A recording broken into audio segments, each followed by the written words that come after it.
Imagina una colina que, a lo largo de milenios, ha presenciado más guerras que la mayoría de los estados en toda su historia.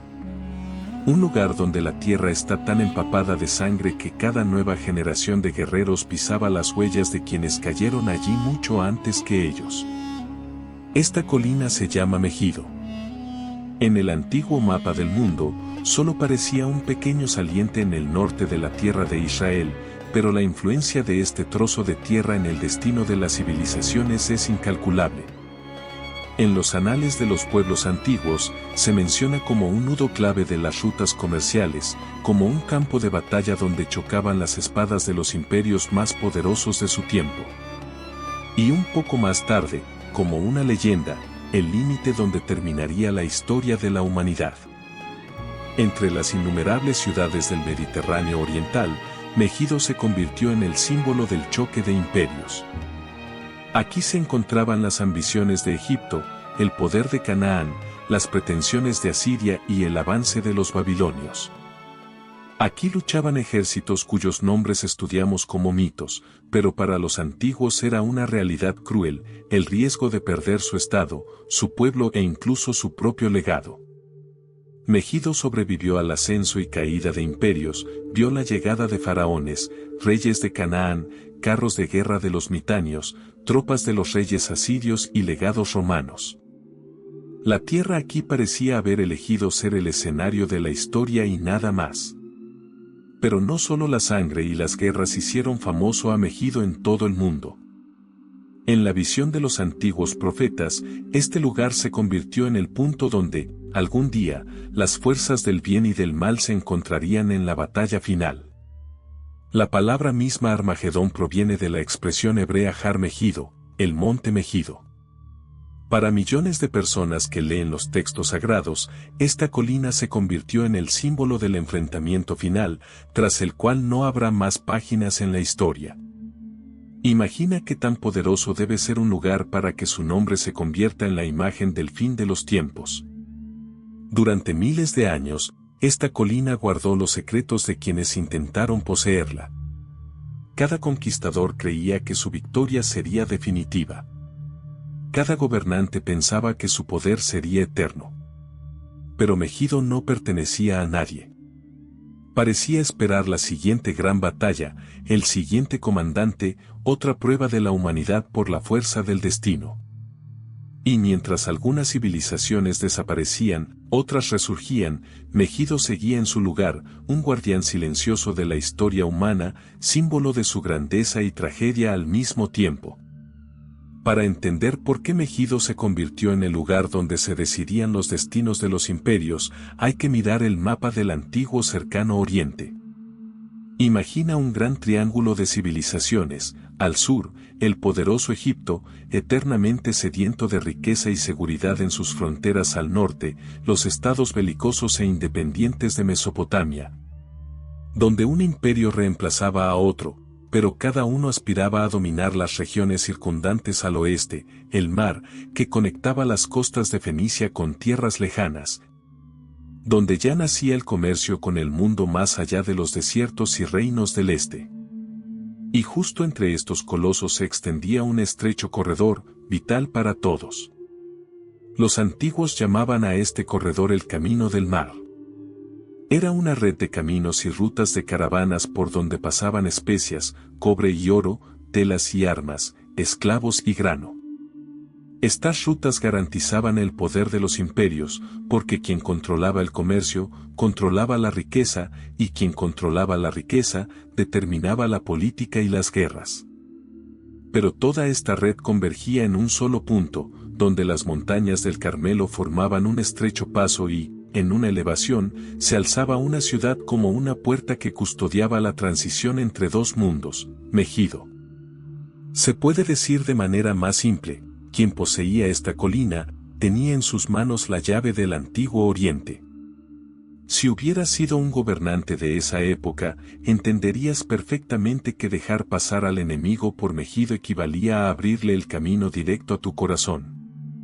Si mantenías la posición, Podías imponer tu voluntad tanto a Egipto como a Siria y a todas las caravanas comerciales que, día tras día, se extendían a lo largo de la costa. Megido era como una gran fortaleza aduanera, por cuyas puertas todo el mundo debía pedir permiso para pasar. Pero esta ciudad tenía otra característica importante: su tierra era fértil. Cerca había fuentes de agua, pastos y viñedos. En una época en la que el abastecimiento de alimentos para el ejército era tan importante como el manejo de la espada, esto convertía a Megido en un bastión ideal. Incluso si el enemigo lo rodeaba, los defensores tenían recursos para resistir un largo asedio y esperar refuerzos. Sin embargo, lo más peligroso seguía siendo que cualquiera que quisiera fortalecerse, tarde o temprano, comenzaba a mirar esta colina. Los egipcios sabían, perder Megido significaba perder el poder sobre Canaán. Los cananeos soñaban, capturar Megido y podrías liberarte del yugo egipcio. Los mitanios, asirios y babilonios, todos entendían que el camino hacia el dominio pasaba por estas puertas.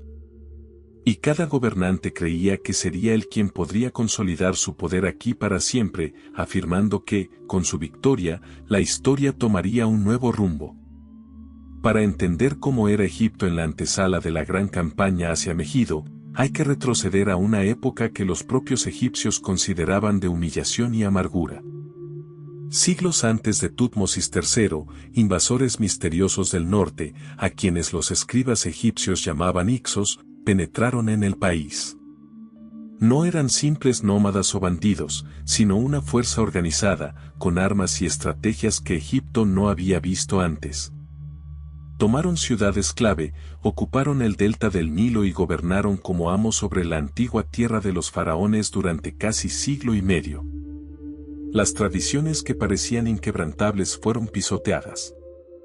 La dinastía de los faraones perdió el control sobre el norte del país y se retiró a los nomos del sur, intentando preservar los restos de su antiguo esplendor. Para los egipcios, esto fue un golpe terrible. La tierra que consideraban elegida por los dioses estaba bajo el dominio de extranjeros. Pero fue precisamente en este periodo cuando se formó un nuevo espíritu nacional. La humillación se convirtió en combustible para un futuro renacimiento. Los guerreros egipcios aprendieron a combatir en carros de guerra que antes no conocían. Adoptaron arcos compuestos, más potentes y mortíferos que sus propias armas. Las tecnologías de los enemigos, que parecían instrumentos de esclavitud, debían convertirse en herramientas de liberación. Y llegó el momento en que los faraones del sur alzaron la bandera de la rebelión. Primero bajo el rey Sequenenra, luego bajo su hijo Kamose, y finalmente su hermano, el faraón Amose, expulsó a los Hicsos y pasó a la historia como el fundador del nuevo imperio. Egipto se reunió nuevamente, pero ya no era el mismo. Se había vuelto más fuerte, más feroz y más ambicioso. Un pueblo que había sufrido la derrota creyó que la única manera de proteger su hogar era asegurar que el enemigo nunca más pudiera acercarse a sus fronteras. Así comenzó la era de la 18ª dinastía. La era de los reyes guerreros, que por primera vez convirtieron a Egipto en un imperio, y no solo en un estado rico a orillas de un gran río. Cada nuevo faraón veía ahora su misión en la expansión de la influencia, en el control de las mismas rutas por las que una vez llegaron los Hicsos. El ejército se convirtió en el latido del país. Los carros de guerra se convirtieron en lo que algún día serían los tanques de la era del hierro, potencia y velocidad, que decidían el resultado de las batallas. En este nuevo mundo, Egipto ya no quería esperar a que el peligro llegara a sus muros. El peligro debía ser enfrentado donde apenas nacía. Más allá del Nilo, entre las ciudades de Canaán, en tierras donde cada colina podía convertirse en refugio para una nueva amenaza. Allí debían afirmarse los nuevos gobernantes. Allí se formaba el escenario donde el destino de una gran potencia podía cambiar en cualquier segundo. Allí, en las tierras del norte, Egipto pretendía demostrar que había aprendido para siempre las lecciones de la vergüenza. Tras largos años de estabilidad en Egipto, llegó el momento del cambio. Al trono asciende el joven faraón Tutmosis III, un gobernante al que el destino preparó las mayores pruebas. Pero primero, era solo un joven que tuvo que tomar el poder tras el largo reinado de una mujer poderosa, Hatshepsut, su madrastra, cuyo nombre se convirtió en leyenda en vida. Su época se caracterizó por la riqueza, la construcción de templos, el florecimiento del arte, pero no por grandes guerras. Y esto comenzó a ser percibido como una debilidad por aquellos que soportaban el poder egipcio a distancia en las fronteras del norte del imperio. El joven gobernante apenas había cumplido un poco más de 20 años cuando el mundo alrededor de su trono estalló. Lejos de Egipto, en la ciudad de Cadés, en el territorio de la actual Siria, se sentaba un rey experimentado y astuto que observaba con atención todo lo que ocurría en el valle del Nilo. Llegó a la conclusión de que ahora era el momento adecuado para atacar. Al ver la juventud del nuevo faraón y creer que detrás de ella se escondía la inseguridad, decidió levantar nuevamente a Canaán en rebelión. Los mensajeros de Cadés se infiltraron secretamente en las ciudades de la región, susurraban promesas de libertad y riqueza a los gobernantes locales. Les aseguraban que Egipto estaba debilitado y que su poder no era más que un espejismo creado por la época pasada. Los reyes cananeos, uno tras otro, se unieron al lado de los rebeldes. Hacía mucho tiempo que soñaban con liberarse de los impuestos, de las guarniciones egipcias, de la necesidad de inclinarse ante un señor extranjero. El murmullo, que durante mucho tiempo había estado oculto tras sonrisas y sumisión, se convirtió en el susurro de los conspiradores y luego en la voz de la guerra. Pero esta conspiración tenía otra sombra detrás. Un poderoso reino del norte llamado Mitanni llevaba mucho tiempo luchando por el control de las mismas rutas que Egipto. Para los gobernantes de Mitanni, Canaán era un puesto estratégico avanzado y una excelente plataforma para presionar al rival del sur. Apoyar la rebelión significaba debilitar al enemigo sin entrar en una guerra abierta. Así, junto a los rebeldes apareció un patrocinador invisible que les suministraba armas, consejos y confianza. Los rebeldes no pensaban esperar a que Egipto reuniera sus fuerzas. Eligieron Megido como el lugar donde se libraría la batalla por la libertad. La ciudad, que alguna vez fue considerada la joya de las rutas comerciales, se convirtió en una fortaleza donde se reunieron entre 10 y 15,000 guerreros cananeos. Sus carros de guerra brillaban con bronce, sus estandartes ondeaban al viento, sus corazones estaban llenos de la determinación de poner fin al dominio egipcio para siempre. Mientras tanto, en Memphis, los consejeros de la corte susurraban sobre posibles negociaciones, sobre la necesidad de esperar, fortalecer el ejército, enviar mensajeros con exigencias. Muchos temían, si el joven faraón se equivocaba, Egipto podría perderlo todo nuevamente. Pero Tutmosis III tomó una decisión rápida y fría. No tenía intención de ser un gobernante que los enemigos percibieran como una figura temporal en el trono. No quería esperar el golpe, pretendía asestarlo primero. Y cuando llegó un mensajero con la noticia de que Canaán estaba envuelto en las llamas de la rebelión, el faraón pronunció solo 2 palabras que cambiaron el curso de la historia: vamos. Cuando el fuego de la rebelión en Canaán estalló en llamas abiertas, quedó claro, no era solo un motín local. Era un golpe cuidadosamente preparado, dirigido directamente al corazón del creciente imperio egipcio. Las ciudades que ayer juraban lealtad al faraón y enviaban regalos a sus palacios, ahora alzaban sus estandartes junto a los enemigos de Egipto. Muchos de ellos debían su riqueza al comercio por la ruta controlada por los egipcios. Pero el poder de los faraones, que parecía fuerte e indestructible, comenzó a ser percibido como una amenaza a su independencia y ambiciones. El rey de Cadés, el principal instigador de la conspiración, utilizaba el arte de la diplomacia con la misma maestría que el arte de la guerra. No prometía victorias fantásticas, sino libertad, algo tan raro en el mundo de los antiguos gobernantes. Cada gobernante de Canaán veía en esto la oportunidad de liberarse de la influencia egipcia y convertirse en algo más que un simple gobernador de un reino lejano. Uno tras otro, se unían a la alianza, fortalecían sus tropas, fundían metal para nuevas espadas, reunían carros de guerra, el equivalente antiguo de la tecnología blindada que decidía el resultado de las batallas. Pronto, la coalición se convirtió en una fuerza que ya no podía ser ignorada. No solo había muchos guerreros, sino tantos que, por primera vez en muchos años, los generales faraónicos comenzaron a preguntarse en voz baja, ¿sería suficiente el poder de Egipto para mantener el control? Inspirados por el rey de Cadés, los rebeldes dirigieron su mirada hacia el punto estratégico más importante de la región, Megido. Tomar esta colina significaba que Egipto perdería el control sobre toda la arteria comercial del norte. Capturar Megido significaba cortar el camino de Egipto hacia las riquezas del este y bloquear el avance de las tropas egipcias hacia el interior de Siria. Pero aún más peligroso era quien estaba detrás de los rebeldes. Mitanni, un gran y ambicioso reino que poseía tierras entre las cabeceras de dos grandes ríos, el Tigris y el Éufrates. Sus reyes soñaban desde hacía mucho tiempo con expulsar a Egipto de Canaán y ahora tenían la oportunidad de golpear con manos ajenas.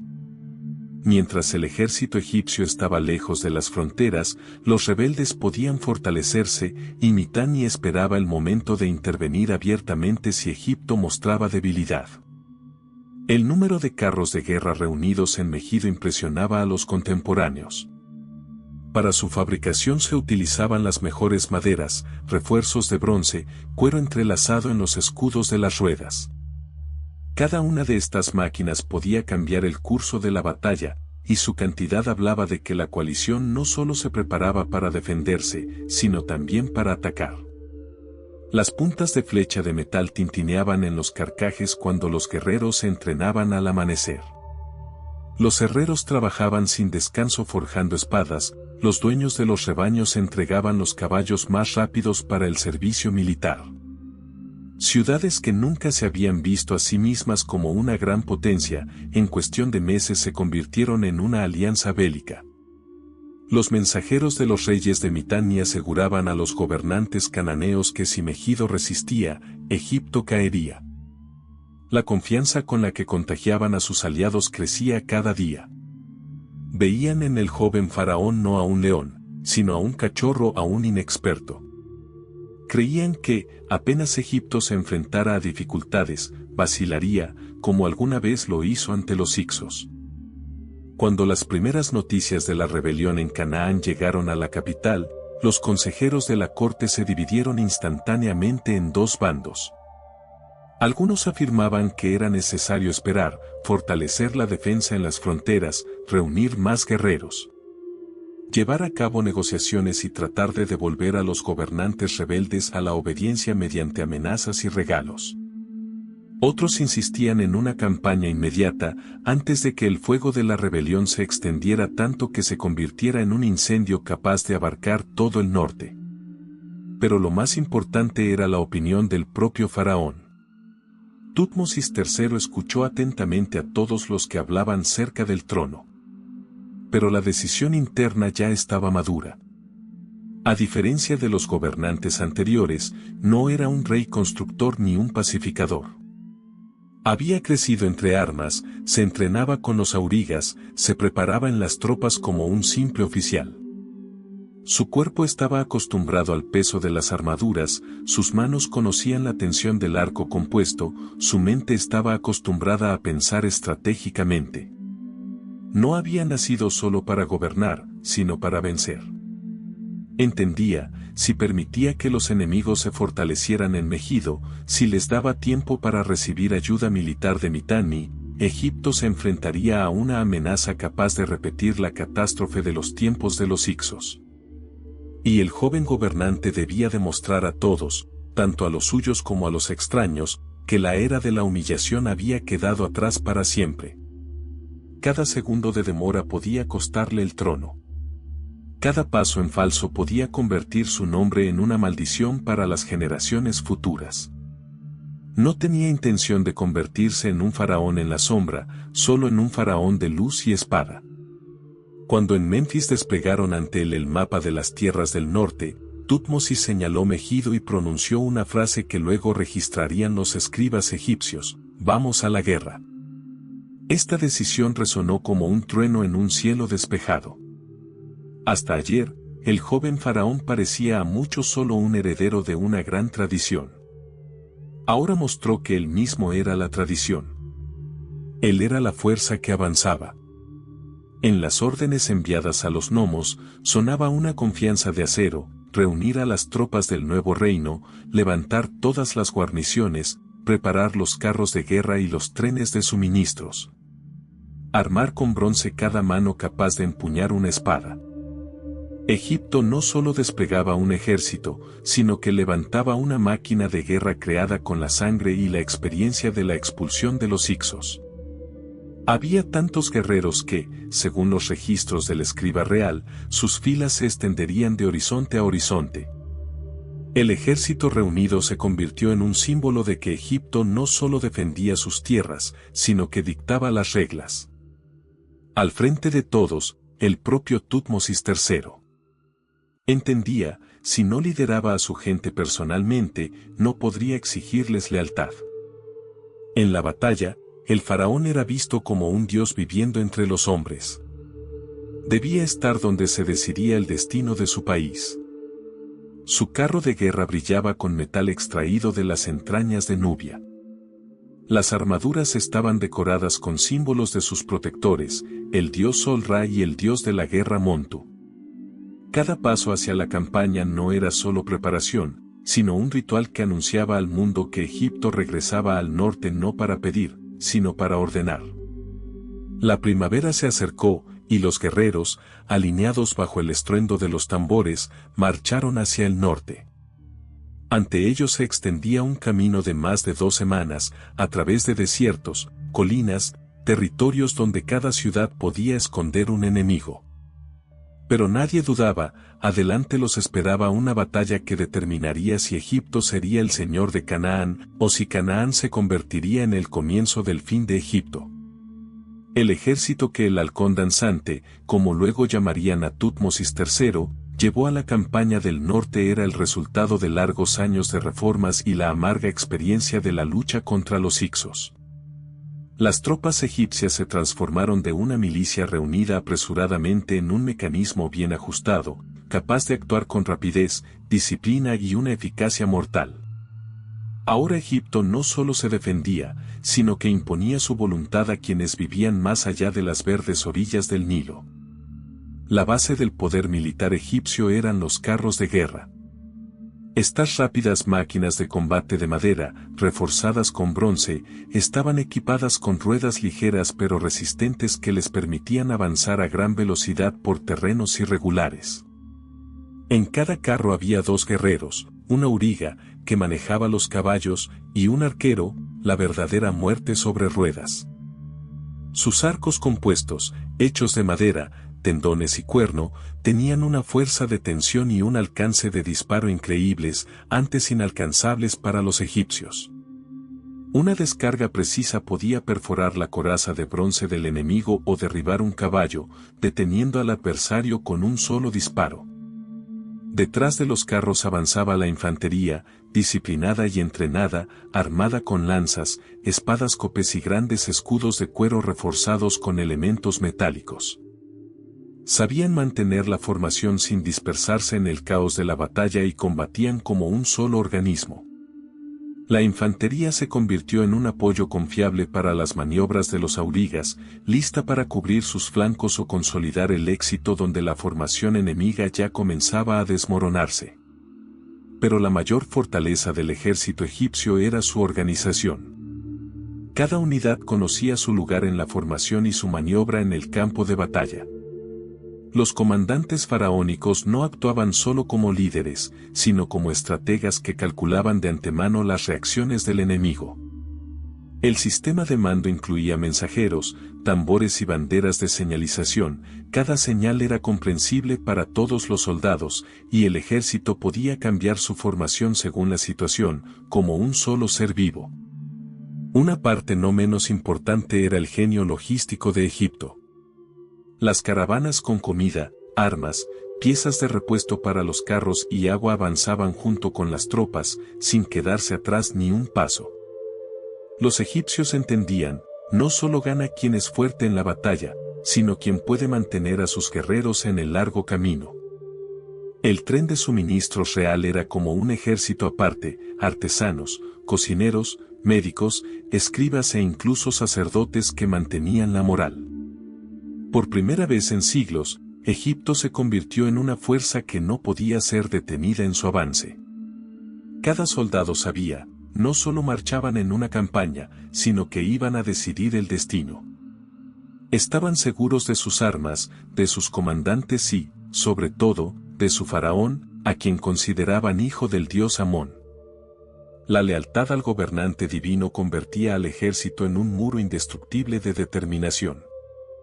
Cuando esta fuerza avanzaba hacia el norte, los rumores sobre ella corrían más rápido que los propios carros. Los reyes cananeos escuchaban sobre las descargas mortales de los arqueros egipcios, sobre el brillo de sus máquinas de guerra, sobre la disciplina con la que estos guerreros entraban en batalla. Y Megido ya se preparaba para ser el escenario donde chocarían el mejor ejército del cercano oriente y la coalición de gobernantes que se atrevieron a desafiarlo. Ante el ejército egipcio se extendían las montañas del Carmelo, y entre ellas, 3 caminos hacia Megido. 2 amplios y relativamente seguros, uno a través de Taanac y otro a través de Yoneam. Y un camino estrecho, casi mortal, el desfiladero de Aruna. Era un sendero donde 2 jinetes apenas podían pasar juntos, donde cada segundo el soldado sentía en su cuello el aliento del abismo. Si los enemigos descubrían esta apuesta, podrían destruir al ejército con un solo golpe desde arriba en un solo punto. Este dilema se convirtió en una prueba no solo para el faraón, sino también para sus generales. En la tienda del mando principal, se desarrolló una acalorada discusión. Los instructores y experimentados comandantes casi unánimemente afirmaban, ir por Aruna era una locura. Pintaban ante Tutmosis cuadros de la destrucción del ejército, estirado a lo largo de un estrecho sendero, sin posibilidad de maniobrar, sin posibilidad de desplegar los carros de guerra, sin posibilidad de proteger al faraón. Si el enemigo adivinaba aunque fuera parcialmente el plan, el resultado se decidiría en un segundo. Pero aquí la juventud del gobernante se convirtió no en una desventaja, sino en una ventaja. Donde la experiencia solo veía riesgo, él veía ventaja. Entendía, los enemigos estaban seguros de que el ejército egipcio tomaría una de las 2 rutas seguras. Habían desplegado sus fuerzas en los caminos anchos, preparándose para recibir al faraón en una formación de batalla conveniente. Nadie en su sano juicio se atrevería a adentrarse donde la misma tierra amenazaba con ahogarlo. Tutmosis III escuchó cada consejo. Vio el miedo en los ojos de sus comandantes, no por ellos mismos, sino por el destino del ejército, por el destino de todo Egipto. Pero luego el faraón se levantó y pronunció palabras que luego se transcribirían en los papiros como un ejemplo de determinación real, que quienes tengan miedo tomen los caminos seguros. Pero a nadie se le ocurrirá llamar cobarde al hijo de Amón. Llevaré al ejército por Aruna. Si en ese momento alguien dudaba de él, las dudas desaparecieron. En la tienda se escucharon voces, seguimos al faraón. Nadie quería quedarse al margen cuando el mismo dios guerrero elegía un camino lleno de trampas mortales. Precisamente tales decisiones crean leyendas, no las campañas cautelosas por senderos trillados. Y comenzó la marcha más arriesgada de la historia egipcia. El ejército se extendió por muchos kilómetros, como una serpiente viva que se abría paso a través de las paredes de piedra de las montañas. Los carros de guerra tenían que ser guiados a mano, desmontando las ruedas en los tramos difíciles del camino. Los caballos se estremecían con el eco de los pasos, y cualquier sonido parecía un presagio de una emboscada. Los infantes avanzaban en silencio, apretando sus armas, sabían que un movimiento en falso podía convertirse en catástrofe.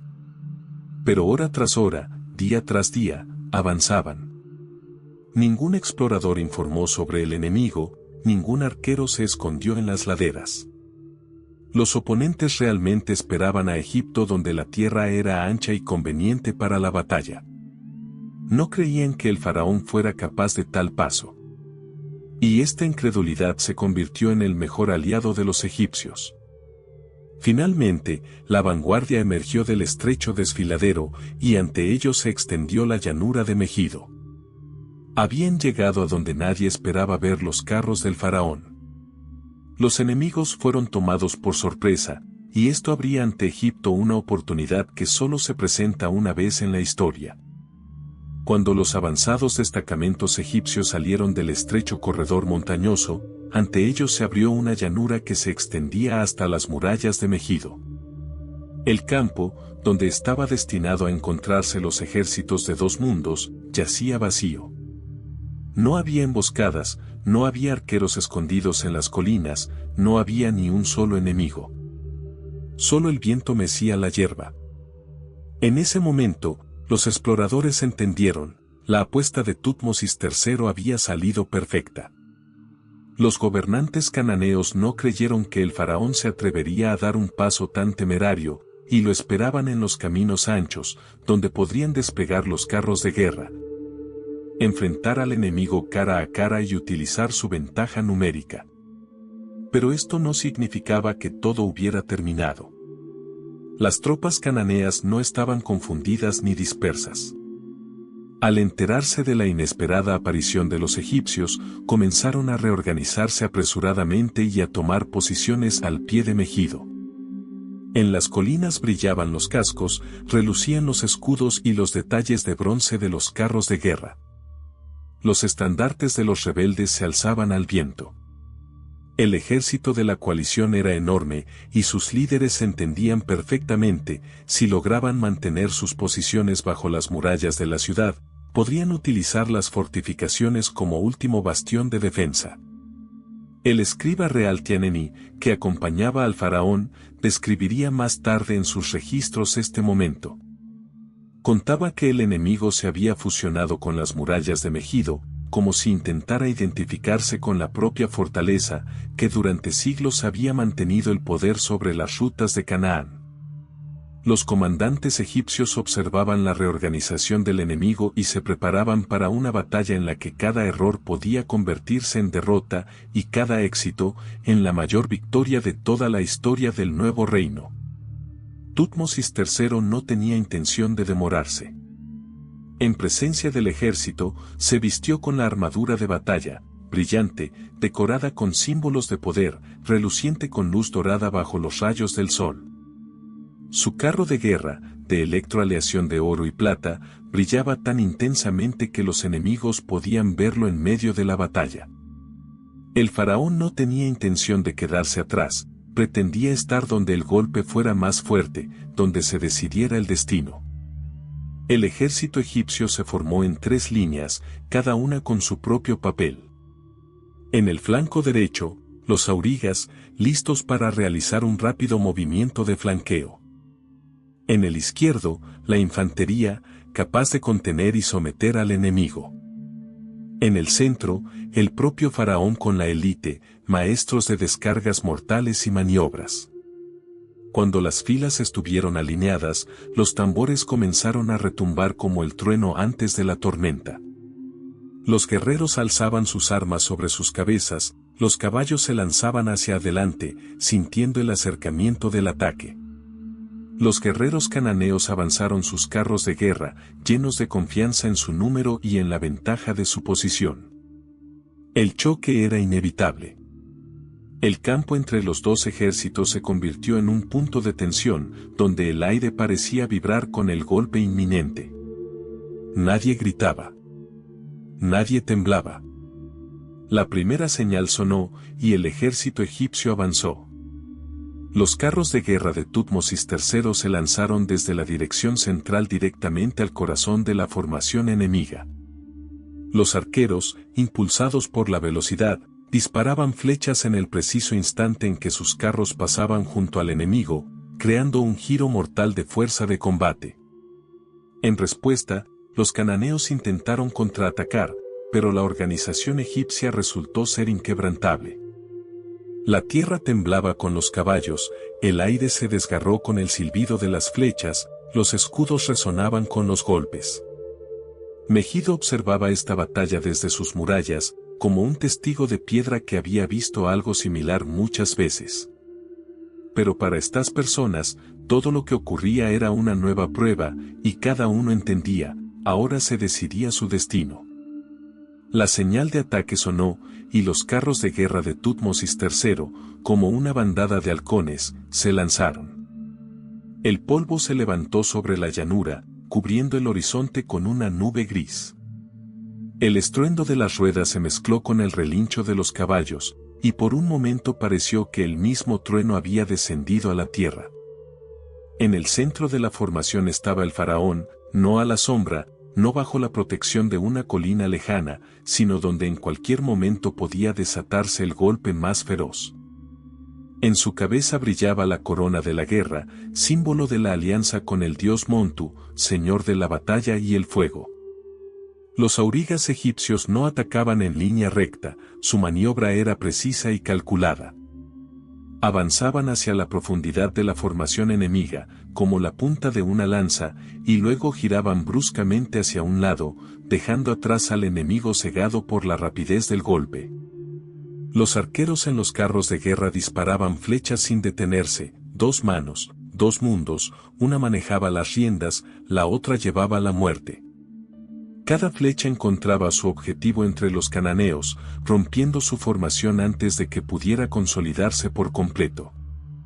La infantería del faraón, que avanzaba tras los carros de guerra, entraba en batalla con pesados escudos y espadas copes curvas. Estas hojas no estaban hechas solo para herir, sino para desgarrar la armadura y la carne, haciendo que el enemigo cayera bajo su propio peso. Los egipcios respiraban al unísono, como un solo pecho. Cada guerrero tenía una orden clara, y cada uno sabía, a su lado no estaba solo un compañero, sino un hijo de Egipto que no tenía derecho a retroceder. Los cananeos intentaron contraatacar. Sus carros de guerra, decorados con plata y bronce, irrumpieron en el centro de la batalla, con la esperanza de romper las filas egipcias y llegar hasta el faraón. Pero el intento fracasó, la disciplina de la infantería egipcia resultó ser una barrera insuperable. Como olas contra rocas, los enemigos se estrellaban contra la formación, donde cada escudo estaba en su lugar y cada lanza esperaba su objetivo. El propio Tutmosis III estaba entre los mejores aurigas, la guardia de élite que había jurado nunca abandonar al faraón, ni siquiera ante la muerte. Estaba de pie en el carro de guerra, y la capa real ondeaba en el remolino de polvo. En ese momento, no era solo un gobernante. Para su ejército, se convirtió en un dios vivo, el espíritu encarnado de la guerra. Dirigía las flechas contra quienes intentaban alcanzarlo, y cada disparo era preciso, como si estuviera bendecido desde lo alto. El escriba Tianeni registraría más tarde en un papiro las palabras: los enemigos, al ver a su majestad, huyeron en gran temor.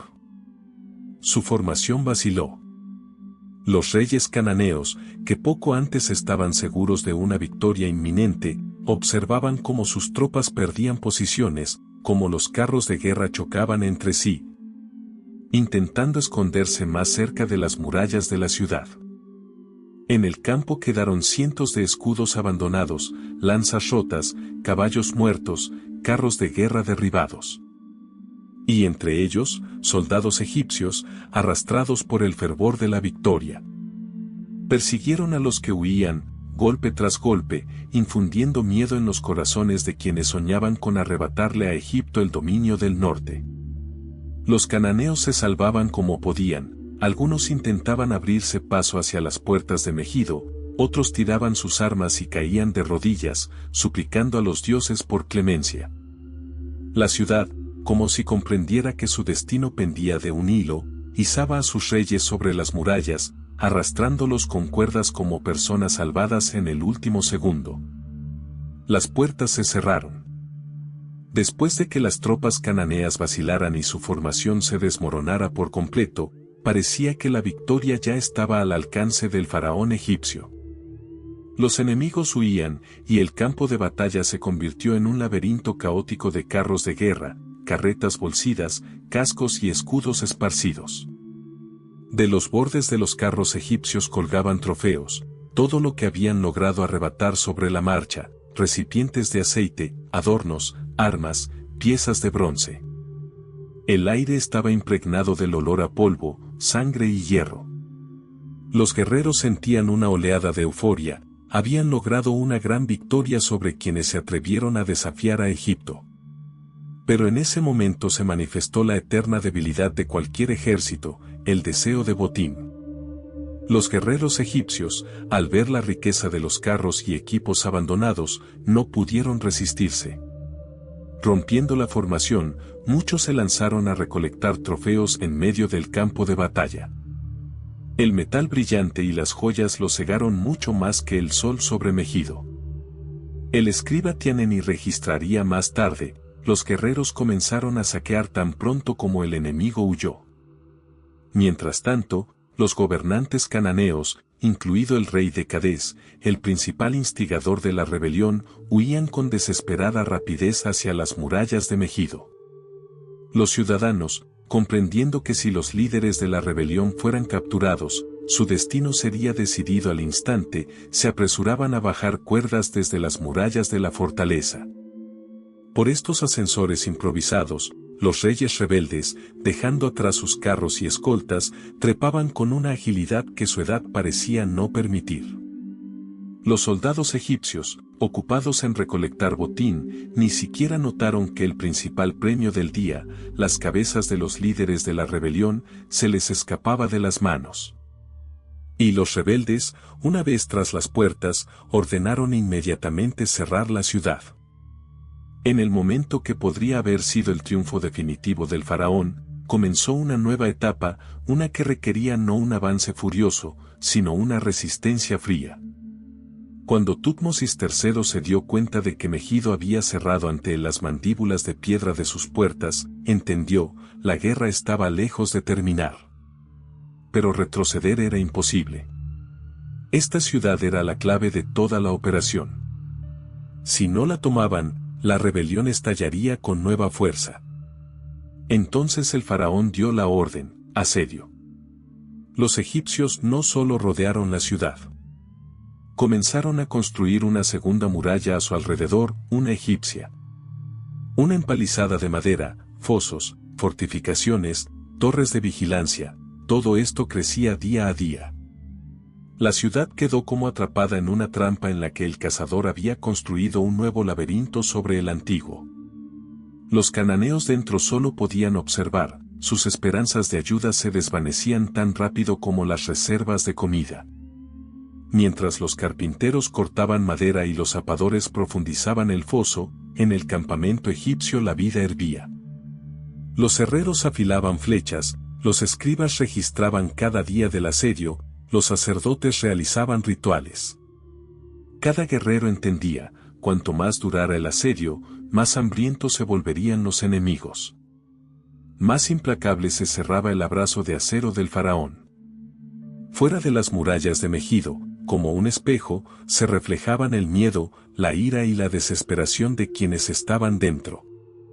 A veces, desde detrás de las fortificaciones, surgían intentos de fuga, los rebeldes lo arriesgaban todo con tal de conseguir agua, grano, carne. El ejército egipcio repelía estos impulsos como olas contra rocas. Cada episodio así mostraba, Megido seguía vivo. Pero su respiración se volvía cada vez más débil. Pasaba mucho tiempo. Semana tras semana, mes tras mes. 7 largos meses durante los cuales cualquier duda dejaba de ser palabras, se convertían en los dientes del hambre y el peso del miedo nocturno. El faraón observaba la ciudad desde el lugar donde antes estaban los carros de guerra de los enemigos. Allí ahora se extendían las fortificaciones egipcias. La ciudad aún resistía. Pero el resultado ya estaba predeterminado. 7 meses. Para quienes están acostumbrados a ver en la guerra solo el furor del primer enfrentamiento, este número suena inesperadamente largo. Pero un asedio no es un estallido, sino un desgaste. Es una lucha de resistencia contra la desesperación. El ejército egipcio, que había obtenido la victoria en batalla abierta, ahora se encontraba frente a las murallas de Megido y esperaba que el enemigo cayera por el peso de sus propias necesidades. Alrededor de la ciudad creció una segunda fortaleza, egipcia, una cerca de empalizada y terraplenes que convertían a Megido en una gigantesca trampa, cortada del resto del mundo. Los cananeos dentro de las murallas aún esperaban un milagro. Esperaban refuerzos de sus aliados, confiaban en que el poderoso Mitanni no permitiría que Egipto se afianzara en el corazón de Canaán. Pero las semanas pasaban y los horizontes seguían vacíos. Ningún estandarte de ayuda aparecía en las lejanas laderas de las colinas. Y cada día así era un clavo más en la tapa de la esperanza. Dentro de la ciudad, las reservas de comida se agotaban a una velocidad aterradora. Los sacos de grano se volvían más ligeros, las jarras de agua bajaban de nivel, y en el silencio de la noche se escuchaba cada vez más la tos de los enfermos y el llanto de los niños. El miedo, el más astuto de los enemigos, se instaló entre las casas. La gente miraba a sus gobernantes y se preguntaba, ¿valía la pena seguir resistiendo si los dioses ya no tenían nada con que apoyarlos? Mientras tanto, detrás de las fortificaciones egipcias, la vida bullía. Los guerreros se acostumbraron a la nueva rutina, construir y patrullar de día, escuchar cada sonido por la noche en espera de incursiones.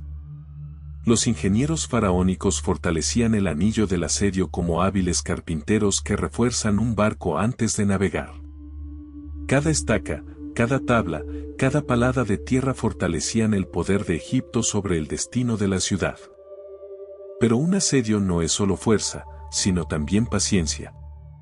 Los guerreros egipcios, vencedores en la batalla, debían aprender a vencer también con el tiempo. Sus cartas a casa se volvían cada vez más cortas. El aburrimiento podía convertirse en un enemigo tan peligroso como la espada. Pero su faraón estaba allí, a su lado, en la primera línea, no en la opulencia del palacio. Su presencia daba al ejército confianza y sentido. Si el gobernante divino estaba dispuesto a esperar bajo las murallas, entonces la espera era un camino noble hacia la victoria. Finalmente, llegó el día en que las puertas de Megido se abrieron. No para un ataque. No para la diplomacia. Para la rendición. Guerreros y habitantes, agotados por el hambre y las privaciones, salían con las manos en alto. Sus ojos estaban llenos de cansancio, pero en ellos aún brillaba una chispa de orgullo de quienes resistieron hasta el final. Acompañaban a cientos de prisioneros, carros de guerra ricamente decorados, miles de ovejas y vacas, todo lo que aún poseían. Lo que se reveló a los egipcios dentro de la ciudad superó sus expectativas. Megido no era solo una fortaleza, sino un almacén de riquezas de toda la región. En los inventarios egipcios aparecieron copas de plata, cascos de bronce, joyas preciosas, caballo de élite tras caballo de élite.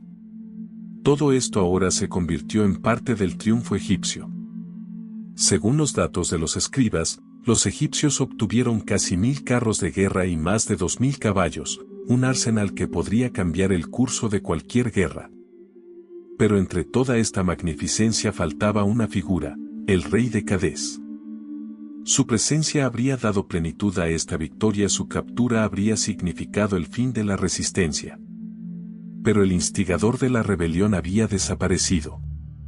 Silenciosamente, en la sombra del caos general, ya planeaba un nuevo desafío para Egipto. No obstante, las puertas de Megido permanecían abiertas. La ciudad, que alguna vez soñó con la independencia, ahora callaba bajo la mirada del faraón. Y en ese momento, solo había terminado la primera parte del largo camino que Egipto debía recorrer hacia el norte. Cuando los escribas egipcios comenzaron a elaborar la lista de los tesoros capturados, las cifras crecían tan rápido que parecía que el tesoro de los dioses había decidido abrirse ante el faraón. Los carros de guerra, decorados con bronce y plata, yacían en filas, esperando a que los aurigas egipcios los ensillaran de nuevo. Los caballos, 2000 animales de guerra resistentes, entrenados y valiosos, ahora se convertían en parte de la caballería egipcia. Prisioneros, armas, reservas de comida y tesoros, todo esto fortalecía no solo la riqueza, sino también el poder político del nuevo reino. Megido era un verdadero tesoro de Canaán. Sus gobernantes habían recolectado durante años tributos, ganancias comerciales, regalos de aliados, y todo esto terminó en manos de los vencedores. Entre los trofeos había objetos pertenecientes a las personas más nobles de la región, telas raras, joyas de oro, vasijas preciosas, objetos ceremoniales de poder. El ejército egipcio observaba con entusiasmo cómo el tren de suministro se llenaba de trofeos que luego decorarían templos, palacios y santuarios de los dioses. Pero aún faltaba un trofeo importante: el rey de Cadés, aquel cuyas palabras y conspiraciones habían encendido la rebelión, había desaparecido. No salió por las puertas con los demás prisioneros. No se presentó a pedir clemencia. Prefirió escapar como una sombra. Su ausencia significaba que en las profundidades de Canaán aún latía un corazón de resistencia. Y el faraón entendía que, si dejaba esta herida sin curar, podría abrirse de nuevo al caos. Tutmosis III no se permitió relajarse. La victoria bajo Megido fue solo el primer paso. El norte seguía siendo peligroso. Los aliados de Megido podrían unirse nuevamente, Mitanni podría intervenir abiertamente mientras Egipto celebraba su triunfo. Por lo tanto, apenas la ciudad se rindió, el faraón inició una serie de campañas que se extenderían durante 2 décadas. Año tras año, el faraón regresaba al norte, a las mismas rutas, a las mismas ciudades, a las mismas ambiciones que alguna vez decidieron desafiar a Egipto. Destruía la resistencia donde nacía, arrancaba de raíz cualquier intento de rebelión, fortalecía las guarniciones, construía fortalezas, desplegaba tropas en los puntos más importantes. Los estandartes egipcios aparecían sobre ciudades que antes ni siquiera podían imaginar que algún día formarían parte del imperio del Nilo. Cada victoria fortalecía la autoridad de Tutmosis. En los escritos de los sacerdotes, cada vez era llamado con más frecuencia Señor de las 2 tierras y de las tierras extranjeras, Señor de los 9 arcos, como los egipcios llamaban a todos sus enemigos externos. Las tropas y el pueblo veían en él no solo a un guerrero, sino a un continuador de la obra del dios Amón, que llevaba a Egipto a una grandeza sin límites. Las tierras conquistadas pagaban tributo, oro de Nubia, caballos de Canaán, minerales raros y madera de Levante, así como personas, no como esclavos, sino como rehenes políticos. Los hijos de los reyes derrotados eran enviados a Egipto, donde se educaban como egipcios, hablaban el idioma del faraón, aprendían a venerar a los dioses egipcios, vestían ropa egipcia. Crecían junto a los hijos de la élite, se convertían en parte de una nueva cultura. Y cuando regresaban a gobernar sus ciudades natales, ya no eran enemigos, sino aliados, educados a la sombra de los templos egipcios. Tutmosis III no solo creaba un imperio de territorios, sino que construía un imperio de mentes y corazones. Y el comienzo de esto se estableció precisamente ante las murallas de Megido, donde por primera vez demostró que Egipto era capaz de decidir los destinos del mundo más allá de sus fronteras. Tras la victoria en Megido, Tutmosis III comprendió una cosa simple pero clave: la espada puede ganar una batalla, pero no puede mantener el poder sobre los pueblos durante años. Para convertir verdaderamente a Canaán en una provincia egipcia, era necesario cambiar el modelo de gobierno. Egipto no debía ser un ocupante, sino el centro de gravedad alrededor del cual girarían todas las tierras del Levante. Así nació el sistema que los historiadores modernos llaman imperio a través de la educación. En lugar de ejecutar a los reyes derrotados y colocar gobernantes duros en su lugar, el faraón ordenó traer a Egipto a sus hijos. Pero no en cadenas ni como esclavos, sino como invitados. Eran jóvenes príncipes, herederos de ciudades, jefes y clanes. Al llegar a la capital, entraban en un entorno de lujo, grandeza, dioses y conocimientos que ninguna tierra fuera de Egipto conocía. Aprendían a escribir jeroglíficos sagrados, se familiarizaban con el arte de gobernar, con las leyes de Maat, la idea del orden universal que subyacía en la cosmovisión egipcia. Se acostumbraban a vivir entre la grandeza de los templos de Amón, que se alzaban sobre las ciudades como puertas al mundo de los dioses. Veían al faraón no como un gobernante lejano, sino como la encarnación viva de la fuerza, la sabiduría y la voluntad divina. Mientras sus padres gobernaban sus ciudades natales, los hijos se convertían gradualmente en egipcios, en pensamientos, hábitos y fe. Aprendían a respetar el Nilo, a los dioses y a la idea misma del imperio como el orden natural de las cosas. Cuando llegaba el día y el joven heredero regresaba a casa para ocupar el trono tras la muerte de su padre, ya no se consideraba un gobernante independiente. Veía su destino en servir a Egipto.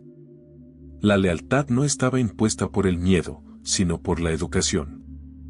No aspiraba a la rebelión, sino a mantener los lazos con la fuente de poder que le había dado educación, estatus y protección. De esta manera, cada nuevo rey de Canaán, Siria y las tierras del sur del Levante se convertía en guardián del orden egipcio. Y su pueblo, al ver a la nueva élite, aceptaba el poder de Egipto como algo natural, como parte del orden del mundo establecido por los dioses. Por supuesto, el control también se mantenía mediante la fuerza militar. En puntos clave de la región se colocaban guarniciones egipcias. Los funcionarios faraónicos supervisaban la recaudación de tributos y la lealtad de los gobernantes.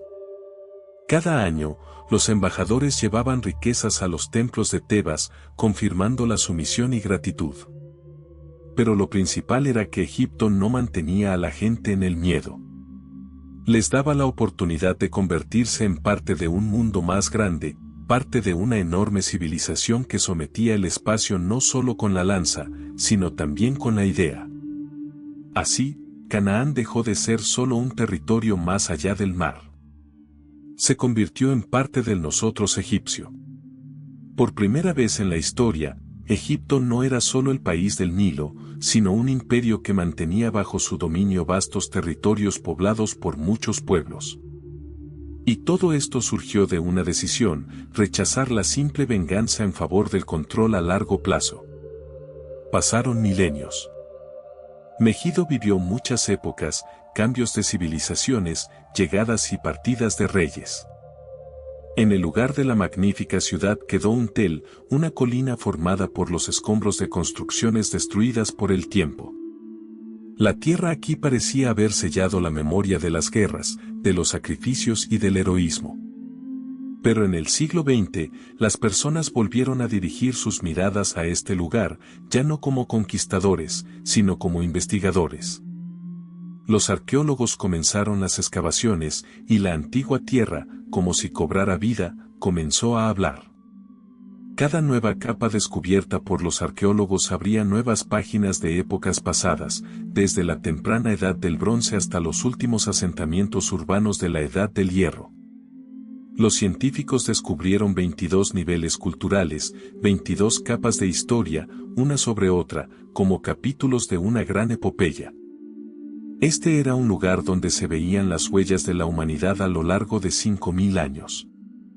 Pero la atención de los investigadores fue atraída por un hallazgo en particular, un tesoro de lingotes de plata. A primera vista, eran simplemente reservas de metal valioso escondidas por alguien en la prisa. Pero lo que se escondía dentro de estos trozos de metal era casi tan importante como las inscripciones más grandes en piedra. La ciencia moderna sabe extraer información no solo de las palabras, sino también de la materia. Mediante el análisis de isótopos, los científicos determinaron la antigüedad de la plata. Indicaba el periodo del siglo XV antes de nuestra era, precisamente el siglo en que Tutmosis III asediaba Megido. Alguien escondió estos lingotes con la esperanza de sobrevivir a la tormenta y recuperarlos más tarde. Quizás eran gobernantes locales o comerciantes que entendían, si el ejército egipcio vencía, todo lo que tuviera algún valor debía ser escondido. Este tesoro nunca fue reclamado, su dueño probablemente murió, fue capturado o exiliado. La plata yació en la tierra durante 3500 años, como una prueba silenciosa del drama antiguo. Así, un evento registrado por un escriba egipcio en un papiro obtuvo una confirmación material, un testimonio mudo de la realidad de aquellos días. Además del tesoro, en la ciudad se descubrieron ruinas de murallas defensivas que correspondían al periodo del asedio. Restos de fortificaciones y rastros arqueológicos de destrucciones que coincidían con las descripciones de las fuentes egipcias. Todo esto se combinaba en un mosaico histórico único. Megido se convirtió en un monumento único, un lugar donde las fuentes escritas y los hallazgos materiales se confirman mutuamente. El campo donde faraones y rebeldes derramaron sangre por el control de las rutas comerciales se transformó en un museo al aire libre. Donde alguna vez lucharon los carros de guerra, ahora hay señales metálicas de excavaciones que indican las posiciones de las antiguas murallas, puertas, templos y barrios residenciales. Y todo lo que encuentran los arqueólogos parece hacer eco a las palabras de los antiguos cronistas: aquí se decidían los destinos del mundo. Aquí, la gente creía que luchaba por el futuro de sus dioses y de sus hijos. Aquí, cada piedra guarda la memoria de una batalla que cambió para siempre el mapa del antiguo Oriente. Tras la partida de las tropas de Tutmosis III, Megido no perdió su importancia ni por un instante. Era un nudo clave de las rutas comerciales, un cruce de ambiciones y estrategias militares, así lo percibían todos los que aspiraban a gobernar las tierras del Mediterráneo oriental. Cada nuevo conquistador creía que sus espadas, sus estandartes y sus dioses finalmente harían de esta ciudad una posesión eterna de un solo imperio. Sin embargo, Megido demostraba una y otra vez que no pertenecía a nadie. No era una capital ni un santuario, pero se convertía en el lugar donde chocaban las épocas. Con el tiempo, el poder de Egipto sobre Canaán se debilitó. Llegaron los asirios, cuyos ejércitos eran famosos por su crueldad y disciplina de hierro. Hicieron de Megido un punto de apoyo para avanzar hacia el sur. Luego vinieron los siglos del poder babilónico. Megido volvió a entrar en su esfera de influencia, sirviendo como base para controlar a Judea y otras ciudades de la región. Más tarde, los persas, luego los griegos de Alejandro Magno, y después Roma, que convertía las ciudades en hilos de piedra de su imperio. Y todos ellos, asirios, babilonios, persas, griegos, romanos, aspiraban a mantener Megido, como si en su tierra estuviera escondida la clave del dominio sobre el mundo. Uno de los episodios más dramáticos fue la muerte del rey de Judá, Josías. Precisamente aquí, en las afueras de Megido, intentó detener al ejército egipcio del faraón Necao. La batalla terminó con la muerte de Josías, y esto fue un shock para el pueblo, que creía que había sido elegido por Dios para proteger su reino. La tragedia convirtió a Megido en un símbolo del fin de las grandes esperanzas, en un lugar donde el mismo destino le dio la espalda a quienes se consideraban protegidos por una fuerza superior. Así, gradualmente, Megido comenzó a ser percibido no solo como una fortaleza o una ciudad, sino como un punto de coincidencia invisible entre la guerra y el destino. Esta sensación penetró en los textos sagrados. En el libro del Apocalipsis, donde se describe el conflicto final del mundo, se menciona el campo de la última batalla, el Armagedón. La palabra misma proviene del hebreo antiguo Har Megido, monte Megido. La imagen de la última batalla, donde las fuerzas de la luz y la oscuridad se encontrarían en un enfrentamiento decisivo, estaba inspirada en esta colina, que se convirtió en símbolo del fin de las épocas y la caída de los reyes. El Armagedón se convirtió no en un término geográfico, sino en una metáfora, el lugar donde se rompe el mismo hilo del tiempo, donde la historia lleva a la humanidad al límite. Y aunque miles de años separan la profecía de la batalla de Tutmosis III, para los habitantes del mundo antiguo, la conexión entre estos eventos era casi obvia. ¿Dónde más podría terminar el tiempo, si no es allí donde tantísimas veces intentó renacer? Hoy, Megido es un parque arqueológico donde, bajo cada piedra, se esconde una nueva página del pasado. Pero cuando un viajero sube a la cima del Tel y mira la llanura de Jezreel, ve el mismo campo por el que alguna vez galoparon los carros de guerra de los faraones. Y quizá allí los profetas vieron el lugar de la futura batalla final. La batalla de Megido se convirtió en un recordatorio brillante de que, a veces, el destino de toda una civilización puede depender de un solo momento de decisión. Tutmosis III, un joven gobernante, se encontró en una encrucijada. Un camino llevaba a la prudencia, escuchar a los consejeros, elegir la ruta segura, mostrar que era un rey sensato, dispuesto a actuar solo cuando estuviera seguro.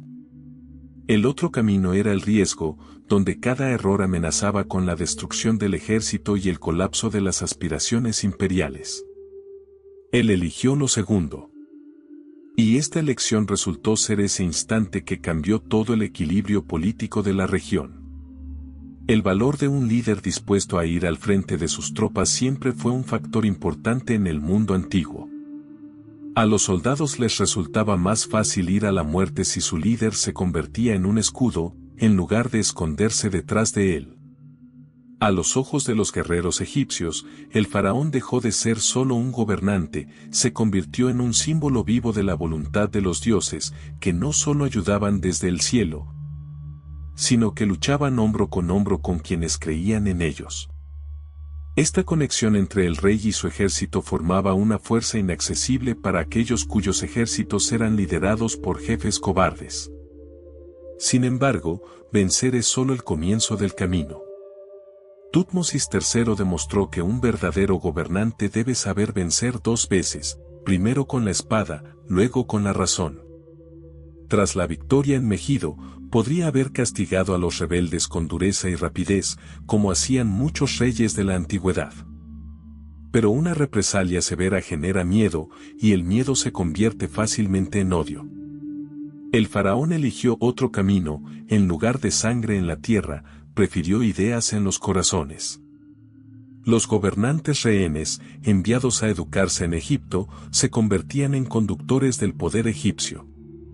Al final, cada nuevo rey de Canaán hablaba el mismo idioma que el faraón, y no solo el idioma de las palabras, sino también el de los intereses. Este enfoque demostró que el poder no es solo la capacidad de destruir, sino también el arte de gobernar cuando la espada ya está envainada. Un imperio no es solo la expansión de fronteras en un mapa, sino también la capacidad de gobernar a diferentes pueblos, cuyos corazones pueden inclinarse fácilmente hacia la rebelión si no se les ofrece un objetivo superior. Pero junto con la grandeza llega otra realidad. Incluso imperios como Egipto, que parecían eternos, estaban sujetos a la caída. El tiempo, que crea imperios, también los destruye lentamente y con frialdad. El orgullo de Megido, conquistado, fue reemplazado primero por el dominio asirio, luego por el babilónico, luego por el persa, el griego y el romano. Cada imperio llegaba, seguro de que sería el último, pero la tierra de Megido esperaba pacientemente al siguiente dueño. La mortalidad de los imperios es una ley que no se puede evitar. Incluso la historia de Egipto demostró que las mayores potencias algún día pierden su fuerza, y sus templos de piedra se convierten en ruinas bajo las arenas del tiempo. Pero es precisamente en esto donde se manifiesta la singularidad de Megido, sobrevivió a todos los que intentaron poseerlo. Se convirtió en un testigo eterno de que los ejércitos perecen y los salones del trono se resquebrajan, pero la tierra donde se decide el destino sigue en pie. Si miras el mapa del mundo antiguo, Megido parece solo un pequeño punto perdido entre desiertos, el mar y las montañas. Pero son precisamente estos lugares los que resultan ser puntos de inflexión, donde se encuentran la espada y la ambición, la fe y el miedo, el pasado y el futuro. En esta colina, generaciones de personas tomaron decisiones de las que dependía mucho más que el destino de una sola ciudad. Aquí nacieron esos instantes en los que el ser humano se convierte en leyenda o desaparece en la sombra del tiempo. Megido es más que geografía. Es un lugar donde cada gobernante se enfrentaba a una elección, arriesgarlo todo para cambiar la historia o retroceder para preservar su presente.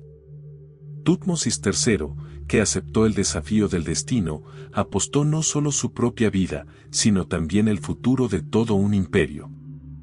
Y el carro de guerra que avanzaba por la llanura no solo llevaba al gobernante, sino también la idea de que la grandeza no se otorga a quienes eligen el camino fácil. Pero la elección hecha en Megido fue importante no solo para Egipto.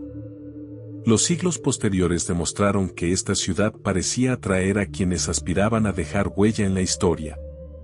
Guerreros y reyes venían aquí, intentando demostrar que su pueblo era digno de dominar el mundo. Y cada vez, Megido ponía a prueba la fuerza de su espíritu y la claridad de sus objetivos. No solo con la fuerza de las armas, sino con la fuerza del tiempo. Esta colina absorbió la memoria de hazañas y derrotas, de palabras pronunciadas antes de la batalla, de los miedos que sentían los soldados en el silencio del amanecer. Vio cómo la furia de las batallas se transformaba en el silencio de la espera. Sabía que cada nuevo gobernante creía que sería el primero en detener el curso de la historia y retener la victoria para siempre. Sin embargo, Megido seguía indiferente a estas esperanzas. No otorgaba la victoria por derecho de nacimiento, no se inclinaba ante quienes confiaban solo en el poder del ejército. Se inclinaba ante quienes entendían que la grandeza no es solo el dominio sobre la tierra, sino también la capacidad de cambiar el curso del tiempo. Entre los grandes imperios que llegaron y desaparecieron, Megido permaneció inmutable. Vio cómo las eras se alzaban y se derrumbaban. Como los imperios, que se consideraban eternos, se convertían en líneas en las páginas de los anales. Mientras que Megido, solo una colina cubierta de hierba, seguía siendo el mismo observador del mundo. Y cada nueva fuente de luz, desde antorchas hasta reflectores modernos, solo iluminaba una simple verdad: el camino hacia la grandeza nunca es seguro. El viajero que hoy se encuentra en el Tel de Megido ve ante sí la misma llanura que los soldados de Tutmosis III. Puede imaginar cómo los carros de guerra levantaban polvo, cómo el grito del líder volaba sobre la formación, cómo la decisión de una persona cambiaba el aliento de miles. Puede sentir ese hilo invisible que une el pasado y el presente. Y cada uno que mira estas antiguas piedras parece escuchar una pregunta en voz baja: si tú estuvieras aquí, en la encrucijada del destino, ¿qué camino elegirías?